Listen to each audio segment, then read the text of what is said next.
여러분, 광야 생활 어떻게 광야 학교 잘 졸업하셨나요? 광야 학교라는 말이 있잖아요.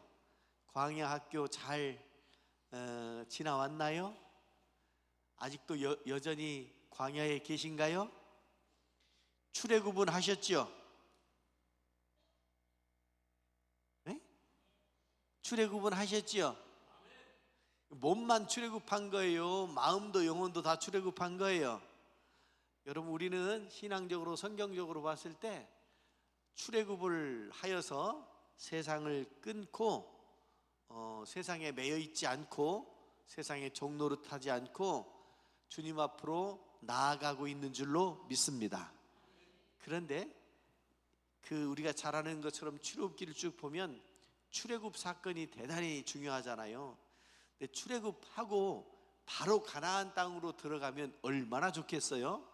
그런데 참 희한하게도 광야 40년 기간이 이렇게 설치되어 있더라고요. 물론 그것도 누구 때문이냐, 이것도 따지고 들어가면 복잡하지요. 그런데 그것도 역시 하나님의 섭리인 줄로 믿습니다. 사실은 하나님께서 하시면 일주일 만에 들어가든 1년 반 만에 들어가든 40년 만에 들어가든 나머지 다 그 의미가 있는 줄로 믿습니다.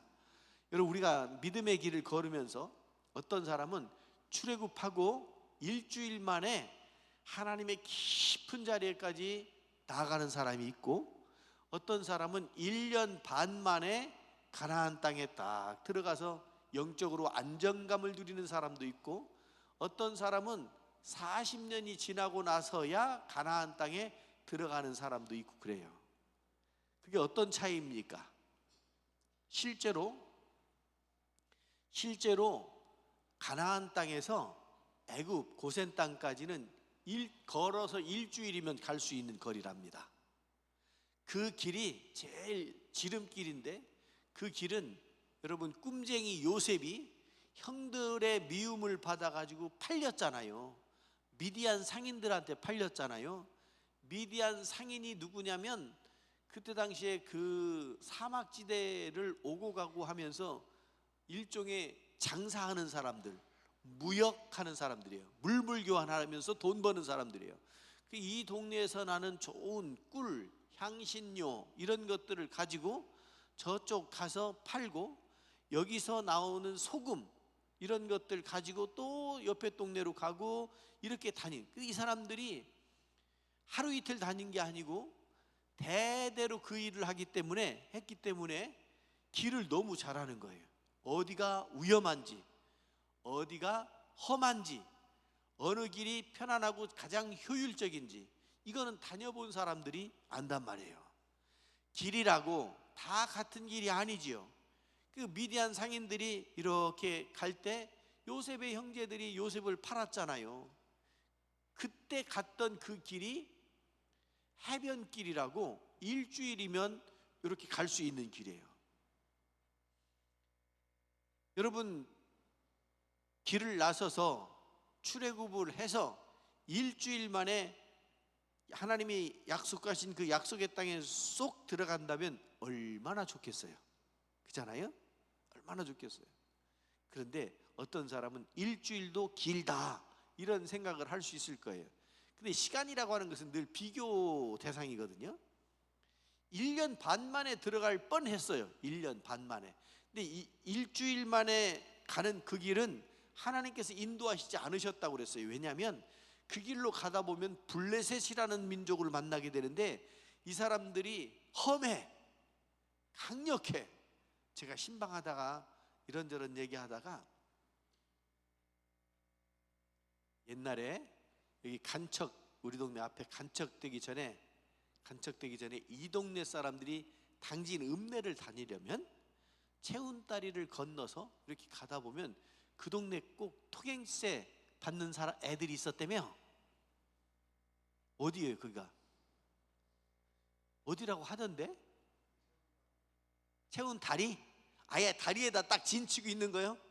야, 그 진짜 오도 가도 못하네. 그거 안 건너면 뭐 빼도 박도 못하겠네. 예, 고 지난 고 마을 어디가 그런 데가 있었다더라고요. 그러면 다리를 건널 수가 있겠냐고요. 꼭 가야 되는데 갈 수가 있겠냐고요. 블레셋 사람들이 그렇게 험했어요.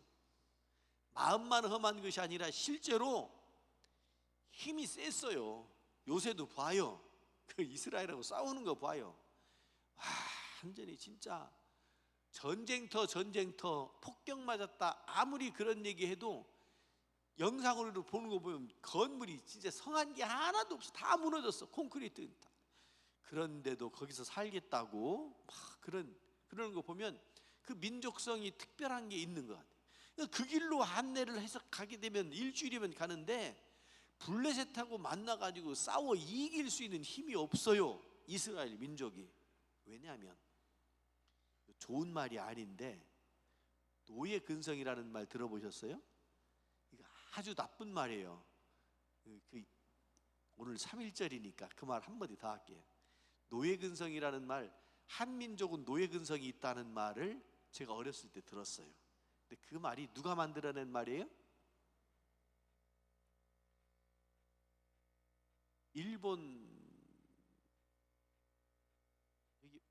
일본 있나요? 없어요? 일본 놈들이 만든 거잖아. 있다 그러면 일본 분이라고 그러려고 그랬었지. 일본 놈들이 만들었죠. 노예 근성. 그래 팽이 치듯 치지 않으면 일을 안 한다고. 왜요? 한민족이 얼마나 근면 성실한데. 그 다음에 사색 당파. 물론 당파 싸움 한 것도 사실이에요. 그런데 2조 500년이 전부 사색 당파로만 도배질된 건 아니잖아요. 사람이 살다 보면 끼리끼리도 이렇게 하고 그러는 거지. 계속 그럴 수는 없잖아요. 사람들이 뭐 조선시대 때만 그런가요? 지금은 안 그런가요? 지금은 진짜 그 갈등이 얼마나 심한지 몰라요. 갈라놔요. 지역적으로 가르고 세대 간에 가르고 뭐 사람마다 막 다 갈라놔요. 요새는 남녀도 갈라놔요. 페미니즘 뭐 이런 걸로 막 나눠놔요. 사람을 갈라놔요. 근데 정치는 사실은 사람을 붙여놓는 게 정치여야 되는데 갈라놔요. 왜 갈라놔요? 갈라놔야 내가 이득이 생기거든. 그러니까 찢어 말기는 거예요. 막 사람들이 불편하거나 말거나.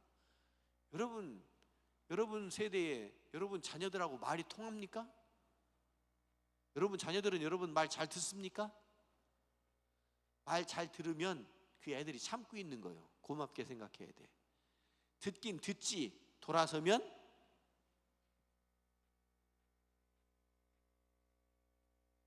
여러분 앞에선 듣지요.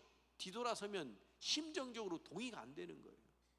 이게 안 그래도 세대 차이라는 말이 있는데 세대 차이는 인정하면 돼요.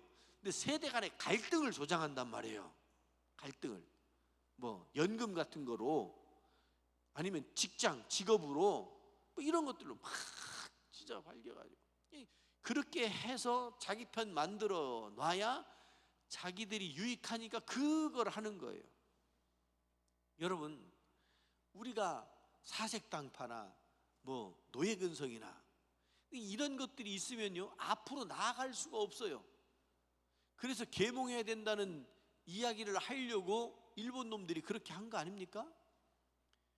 노예로만 살면 어떻게 되느냐면 순응하게 돼요. 노예로 순응하게 돼요. 그래서 먹으라고 해야 먹지 먹으라고 안 하면 먹을 수가 없어요. 배고파도.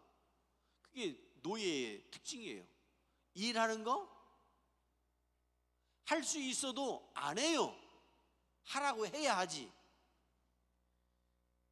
자주적이질 못해요. 그냥 매여 있는 거예요.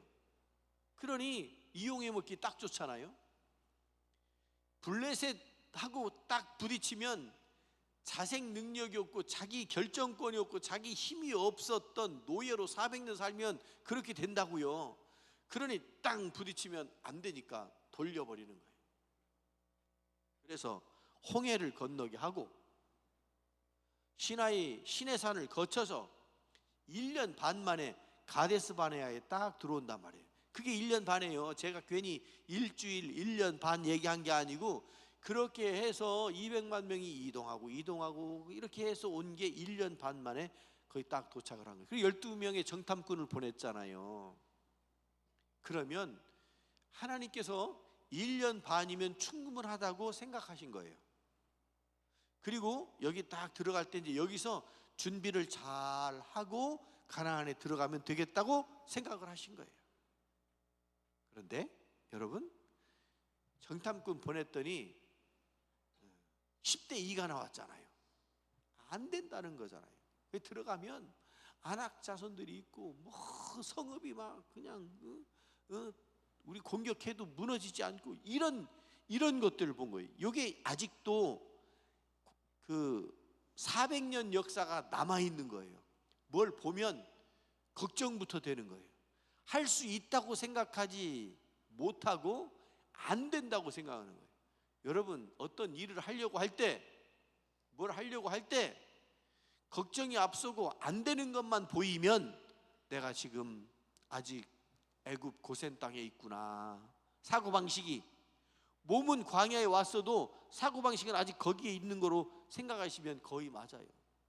그런데 하나님은 여기까지 인도하시면서 홍해를 건넜지요.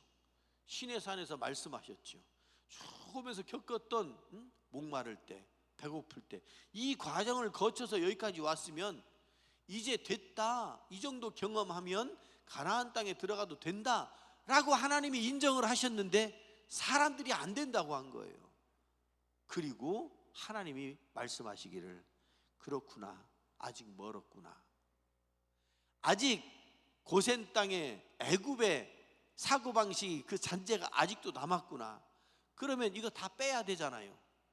다 빼야 되잖아요. 시간이 많이 걸려요. 여러분, 그릇에 물이 있는데 물이 더러워졌어요. 그릇을 옮길 수가 없어요. 더러워진 물을 깨끗하게 하는 방법이 뭐가 있을까요? 예? 쏟아버리라고? 못 움직인다니까? 딱 붙어가지고 더러워져서 어떻게 할 거예요? 호스를 갖다 대고 깨끗한 물을 계속 붓는 거죠. 계속 부어. 하루 종일 부어. 한 달 내내 부어. 그러면 이 속에 있던 게 넘치고 넘쳐서 더러운 거 희석되고 또 희석되고 또 희석되고, 그러다가 나중에 깨끗한 물이 될 거 아니겠습니까? 그게 광야 40년인 거예요. 여러분, 우리의 사고방식, 부정적인, 불신앙적인 이런 것들 하루아침에 바뀌면 얼마나 좋겠어요. 그런데 안 바뀌는 게 사람이라고요. 그래서 40년 동안 이거를 정화시키느라고, 불신앙에서 신앙으로 바꾸시느라고 하나님께서 그 40년을 광야 방황하게 만든 거 아닙니까? 자, 다시 한번 여쭤볼게요. 여러분은 일주일이면 충분합니까? 그래도 1년 반은 걸려야 되나요? 40년 광야에서 돌고 돌고 돌아 가나안 땅에 들어가고 싶으신가요? 1번 7일 일주일, 2번 1년 반, 3번 40년. 물어볼 거예요? 대답 크게 하세요. 몇 번? 시작. 대답 좀 해봐요. 주일날 오후에는 제가 주일날 오후에는 좀 주무시지 말라고 이렇게 묻기도 하고 그러니까. 그래도 우리 교회의 성도들은요, 이게 참 잘 드리는 거예요. 안 졸아. 제가 졸립게 설교해도 잘 안 주무셔. 정말 대단한. 아니, 이거는 지나가는 말이 아니고 실제로 그래요. 참 컨디션 안 좋고 힘들 때는 어쩔 수 없지요. 어쩔 수 없지, 몸이 그런 걸. 그래도 정신이, 영혼이 몸을 지배한다고 정신력으로 와가지고 와서 예배 드리는 그런 분들, 앉아서 계시다가 힘들면 어떻게 해요? 졸기도 하고 그러는 거지.